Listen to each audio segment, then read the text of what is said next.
નમસ્કાર, તમારું ખૂબ ખૂબ સ્વાગત છે મારી ચેનલ ટ્રાવેલ વિથ DK09 માં। અને આજે હું લઈને આવ્યો છું ગીર સોમનાથમાં જોવાલાયક ટોચના પર્યટન સ્થળો। નંબર 1, સોમનાથ મંદિર। સોમનાથ મંદિર એ ઇતિહાસ અને આધ્યાત્મિકતાનો અદ્ભુત સમન્વય છે।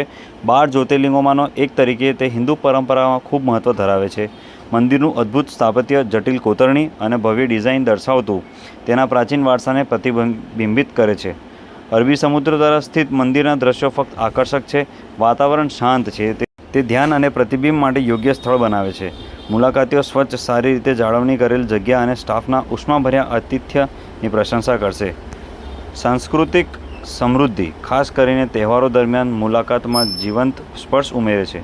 એકંદરે ઇતિહાસ, સ્થાપત્ય અને આધ્યાત્મિકતામાં રસ ધરાવતા લોકો માટે સોમનાથ મંદિરની મુલાકાત લેવી આવશ્યક છે। યાદગાર અને સમૃદ્ધ અનુભવ માટે ખૂબ આગ્રહણીય। નંબર 2 પર છે સોમનાથ બીચ। પુખ્ત વયના લોકો માટે પ્રવેશ ટિકિટ ₹5 છે। આ બીચ સ્વિમિંગ માટે નથી અને સાંજે 7 વાગ્યા પછી બીચ પર પ્રવેશની મંજૂરી નથી। મુલાકાતીઓ વોકવે પર ચાલી શકે છે અને સાયકલ ભાડે પણ લઈ શકે છે। ખૂબ સરસ દ્રશ્ય આ સોમનાથ મંદિરની નીચે આવેલું છે અને અહીંથી સોમનાથ મંદિરનો નજારો અદ્ભુત છે। નંબર 3, શ્રી દેવોત્સર્ગ તીર્થ। તે હિરણ નદી પર એક વિશાળ, સુંદર અને શાંત કેમ્પસ છે જ્યાં ભગવાન કૃષ્ણએ તેમનું ભૌતિક શરીર છોડ્યું હતું। કેમ્પસમાં ગીતા મંદિર, લક્ષ્મીનારાયણ મંદિર, કૃષ્ણચરણ પાદુકા, બલરામ ગુફા, મહાપ્રભુજી કી બેઠક અને અન્ય મંદિરો છે। તે એક શાંત સ્થળ છે અને દિવસના સમયે ધ્યાન રહે છે। નંબર 4, પાંડવ ગુફા, હિંગળાજ માતાજી ગુફા।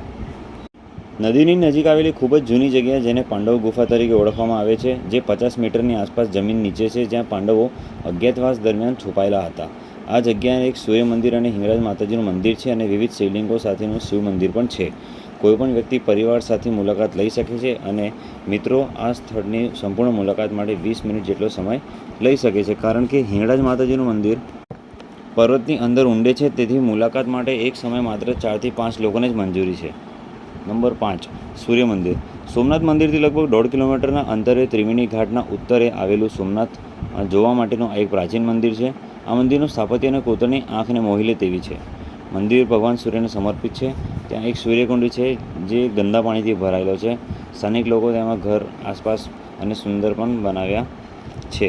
દુર્ભાગ્યપૂર્ણ છે કે વહીવટીતંત્ર આપણા આવા પ્રાચીન વારસાને જાળવવાની બિલકુલ રસ નથી। નંબર 6, ગીતા મંદિર। ગીતા મંદિર સોમનાથ જ્યોતિર્લિંગ મંદિરથી માત્ર 2 કિલોમીટર દૂર આવેલું છે। આ મંદિર 1970માં બિરલા ગ્રુપ દ્વારા બનાવવામાં આવ્યું હતું અને તે ભગવાન કૃષ્ણને સમર્પિત છે। ગીતા મંદિર એ સ્થળ પર હોવાનું કહેવાય છે જ્યાં ભગવાન કૃષ્ણ દ્વાપર યુગના અંતને ચિહ્નિત કરીને નિજધામ જતા પહેલાં આરામ કર્યો હતો। ગીતા મંદિર તેના પવિત્ર ગ્રંથ ભગવદ્ ગીતા અને ભગવાન કૃષ્ણના દિવાલો પર ચિત્રો માટે પ્રખ્યાત છે। ગીતા મંદિરની વિશેષતા તેના 18 આરસાના સ્તંભો દરેક શ્રીમદ ભગવદ્ ગીતાના 18 અધ્યાયમાંથી એકને શણગારેલા છે। નંબર 7, જમજીર ધોધ। જમજીર વોટરફોલ એક અદ્ભુત અને શાંત સ્થળ છે જે આખું વર્ષ વહેતું રહે છે। તે કુદરત પ્રેમીઓ અને ફોટોગ્રાફરો માટે એક યોગ્ય સ્થળ છે, ખાસ કરીને ચોમાસાની ઋતુમાં જ્યારે ધોધ તેની પૂર્ણતામાં હોય છે। જો કે મુલાકાતીઓએ સાવચેત રહેવું જોઈએ કારણ કે આ વિસ્તારમાં યોગ્ય સલામતીના પગલાં અને સુવિધાઓનો અભાવ છે। તો મિત્રો, આ હતા ગીર સોમનાથમાં ફરવા માટેના ટોપના સ્થળો। આશા રાખું છું તમને વિડીયો ગમ્યો હશે।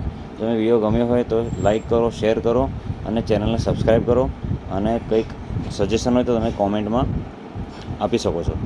ધન્યવાદ। જય હિન્દ।